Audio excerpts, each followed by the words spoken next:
की क्लासेस में स्वागत है। आज हम वुड्स रिएक्शन स्टडी करने रिएक्शन टुडे हम स्टडी करेंगे वुड्स रिएक्शन के बारे में कि वुड्स रिएक्शन सबसे फर्स्ट ऑफ ऑल तो हम ये बताएंगे कि वुड्स रिएक्शन होती क्या है।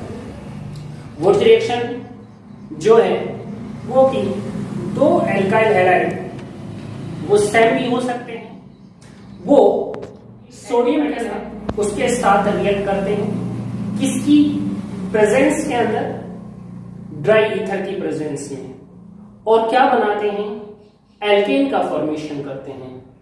ठीक है, तो वुड्स रिएक्शन में क्या होता है, दो एल्काइल हैलाइड लेते हैं, वो सेम भी हो सकते हैं और वो डिफरेंट भी हो सकते हैं, और किसके साथ रिएक्ट करते हैं, सोडियम मेटल के साथ, और रिएक्ट कर एल्केन का फॉर्मेशन करते हैं। किसकी प्रेजेंस में रिएक्शन करते हैं, ड्राई ईथर की प्रेजेंस में ये रिएक्शन करते हैं। ड्राई ईथर की प्रेजेंस में रिएक्शन करते हैं, और प्रोडक्ट क्या बनाते हैं, एल्केन एक्स बाहर हो जाता है यहां पर सोडियम, और प्रोडक्ट एल्केन का फॉर्मेशन होता है, एल्केन बन जाता है यहां पर। ये दो एल्काइल हैलाइड हैं, ये सेम भी हो सकते हैं और डिफरेंट भी हो सकते हैं। इस रिएक्शन की जो मैकेनिज्म है, रिएक्शन की mechanism of Wurtz reaction,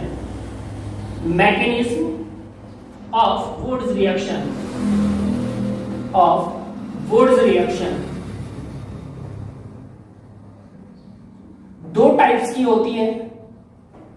mechanism of would reaction जो है वो दो टाइप्स की होती है। फर्स्ट क्या होती है, आयनिक मैकेनिज्म। फर्स्ट हम बात करेंगे आयनिक मैकेनिज्म की, आयनिक मैकेनिज्म, और सेकंड हम बात करेंगे फ्री रेडिकल मैकेनिज्म की। दूसरी हम बात करेंगे यहां पर फ्री रेडिकल मैकेनिज्म की, फ्री रेडिकल मैकेनिज्म की। और फ्री रेडिकल मैकेनिज्म ये दूसरी मैकेनिज्म है इसकी। तो फर्स्ट ऑफ ऑल हम डिस्कस करेंगे अपनी फर्स्ट आयनिक मैकेनिज्म के बारे में कि आयनिक मैकेनिज्म से वुड रिएक्शन किस टाइप से होती है, तो वो डिस्कस करेंगे हम यहां पर। सबसे पहले स्टेप में क्या होता है कि जो एक्टिव मेटल्स होती है वो होती है सोडियम यहां पर, और सोडियम जो है एक्टिव मेटल जो है वो क्या होती है, पहले स्टेप के अंदर सोडियम जिसका एटॉमिक नंबर 11 होता है, और उसकी वैलेंस शेल में कितने इलेक्ट्रॉन्स होते हैं, 1 इलेक्ट्रॉन्स होता है, और वो उसको क्या कर देता है, रिलीज कर देता है, निकाल देती है, और क्या बना लेती है, Na+ आयन बना लेती है आफ्टर रिलीजिंग 1 इलेक्ट्रॉन्स। ठीक है, अगर हम यहां 2 मोल ले लेते हैं तो यहां पर भी 2 आएंगे, 2 आयंस बनेंगे, और 2 इलेक्ट्रॉन्स ही क्या होंगे, रिलीज होंगे। ये फर्स्ट स्टेप में होता है। जो एक्टिव मेटल सोडियम है वो अब 2 इलेक्ट्रॉन रिलीज कर क्या बना लेती है, 2+ आयंस, 2 Na+ आयंस का फॉर्मेशन करती है।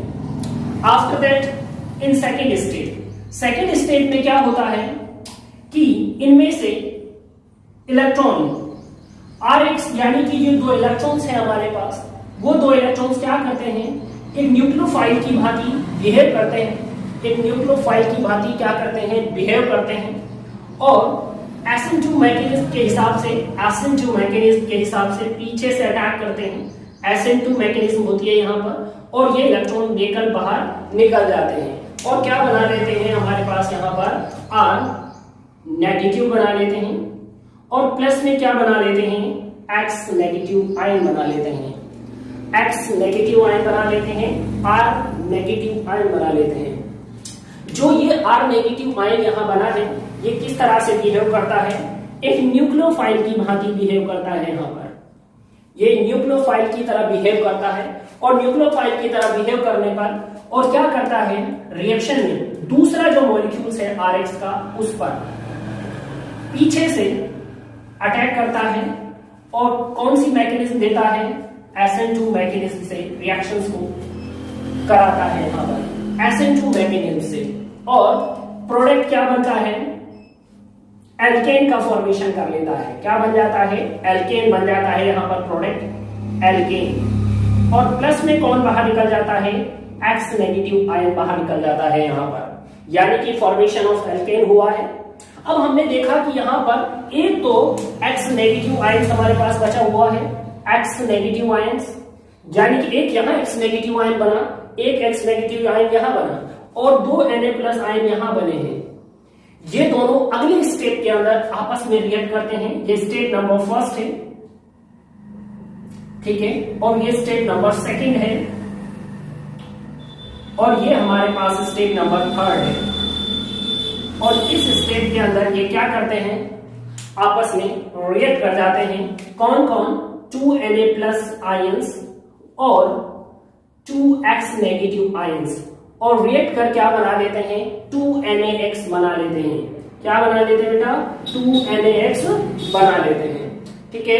इस तरह से हमारे पास रिएक्शन के अंदर क्या बना, एल्केन्स का फॉर्मेशन हुआ और साथ में 2NaX का फॉर्मेशन हुआ।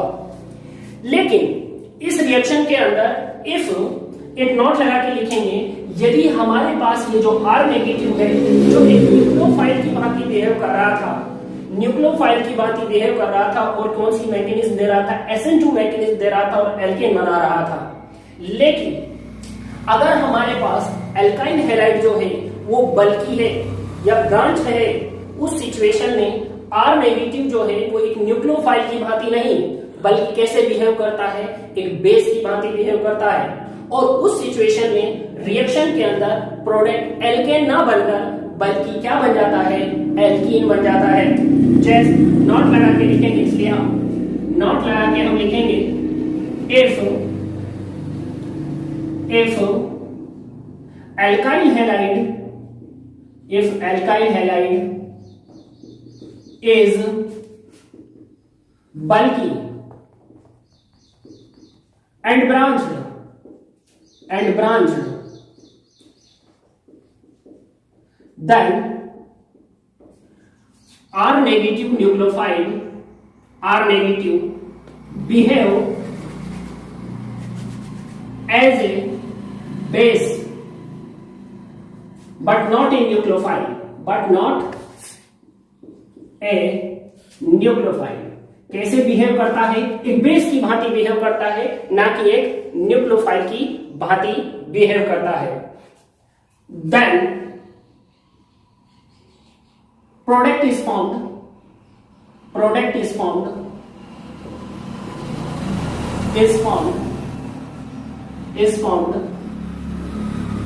एल्कीन। तो इस सिचुएशन में प्रोडक्ट क्या बनता है, एल्कीन बनता है। तो यहां पर हमने फर्स्ट ऑफ ऑल क्या देखा कि वुड्स रिएक्शन जो है, वुड्स रिएक्शन क्या होती है, वुड्स रिएक्शन के अंदर दो एल्काइल हैलाइड होते हैं, वो दोनों शेल भी हो सकते हैं और वो दोनों डिफरेंट भी हो सकते हैं। हमने सबसे पहले ये दोनों एल्काइल हैलाइड सेम लिए, और दोनों एल्काइल हैलाइड किसके साथ रिएक्ट करते हैं, यानी कि 2 सोडियम मेटल एटम्स के साथ रिएक्ट करते हैं। किसकी प्रेजेंस में करते हैं, ड्राई ईथर की प्रेजेंस में करते हैं, और प्रोडक्ट क्या बनता है, एल्केन बनता है, और बाय प्रोडक्ट NaX बनता है यहां पर। अब ये बना तो कैसे बना, क्या मैकेनिज्म रही इसकी, तो वो देखिए। तो मैकेनिज्म ऑफ वुड्स रिएक्शन, दो प्रकार से वुड्स रिएक्शन की मैकेनिज्म आती है। फर्स्ट ऑफ ऑल जो है वो आयनिक मैकेनिज्म देता है, दूसरा जो है फ्री रेडिकल मैकेनिज्म देता है। यानी कि दो टाइप से हम इसकी मैकेनिज्म कर सकते हैं, एक तो है आयनिक मैकेनिज्म और दूसरी है free radical mechanism. Ionic mechanism सबसे पहले हमने first of all we are study about the ionic mechanism. Ionic mechanism में क्या होता है कि जो मेटल्स है हमारे पास वो कौन है, सोडियम है, जो कि एक एक्टिव मेटल्स है, जिसकी वैलेंस शेल में 1 इलेक्ट्रॉन होता है, और ये अपना 1 इलेक्ट्रॉन रिलीज कर देती है, और रिलीज करने के बाद क्या बनाती है, Na+ आयन बनाती है। अगर 2 लिए हैं हमने तो यहाँ पर 2 Na+ आयन और 2 इलेक्ट्रॉन्स रिलीज हो जाएंगे। अब ये जो 2 Na+ आयंस हैं बने हैं और जो 2 इलेक्ट्रॉन्स बने हैं, इन दोनों ये 2 इलेक्ट्रॉन जो है यहाँ कैसे बिहेव करते हैं, एक न्यूक्लियोफाइल की भांति बिहेव करते हैं। ये दोनों इलेक्ट्रॉन कैसे बिहेव करते हैं, एक न्यूक्लियोफाइल की भांति बिहेव करते हैं। और कौन सी मैकेनिज्म देते हैं, SN2 मैकेनिज्म देते हैं। और SN2 मैकेनिज्म के अंदर हमें पता है कि जो न्यूक्लियोफाइल होता है वो अटैक करता है किस पर, उस कार्बन पर जिस पर हैलोजन एटम अटैच होता है, ठीक है। और ये पीछे से जब अटैक करेगा तो ये हैलोजन बाहर की तरफ निकल जाएगी इलेक्ट्रॉन लेने के बाद, और क्या बना लेगी, X नेगेटिव आयन बना लेगी, और यहाँ बन जाएगा R नेगेटिव। इसे जो कि R नेगेटिव यहाँ पर कैसे बिहेव कर रहा है, एक न्यूक्लियोफाइल की भांति बिहेव कर रहा है। और ये न्यूक्लियोफाइल जो होता है ये अगले स्टेप में ये R नेगेटिव दूसरा जो मॉलिक्यूल है किसका, RX का, उस पर अटैक करता है पीछे से, और क्या बनाता है, यहाँ पर एल्केन का फॉर्मेशन कर लेता है और X नेगेटिव बना लेता है। ये दोनों X नेगेटिव आयंस और 2Na प्लस आयन क्या बना लेते हैं, 2NX बना लेते हैं। लेकिन इस रिएक्शन के अंदर जो इंपॉर्टेंट की पॉइंट ये है कि यदि आपका जो एल्काइल हैलाइड है वो बल्कि हो, बल्कि का मीन्स यहाँ की 3 डिग्री हो, देन उस सिचुएशन में, यानी कि बल्कि या ब्रांच हो, उस सिचुएशन में ये जो R नेगेटिव है वो एक न्यूक्लियोफाइल की भांति नहीं, जो यहाँ पर R नेगेटिव बना था वो एक न्यूक्लियोफाइल की भांति नहीं, बल्कि कैसे बिहेव करता है, एक बेस की भांति बिहेव करता है, और प्रोडक्ट क्या बना लेता है, एल्कीन बना लेता है। बनना तो एल्केन चाहिए था, लेकिन इस सिचुएशन में प्रोडक्ट क्या बन जाता है, एल्कीन बन जाता है। तो ये हमें विशेषकर ध्यान रखना है। नेक्स्ट में हम क्या देखेंगे, फ्री रेडिकल मैकेनिज्म देखेंगे। बच्चों नेक्स्ट वीडियो में हम इसकी फ्री रेडिकल मैकेनिज्म के बारे में स्टडी करेंगे और देखेंगे कि फ्री रेडिकल मैकेनिज्म से हमारा वुड्स रिएक्शन किस प्रकार से होती है। अगर बच्चों ये वीडियो आपको पसंद आई हो तो आप इसको लाइक करें, शेयर करें और सब्सक्राइब करना ना भूलें। Thank you.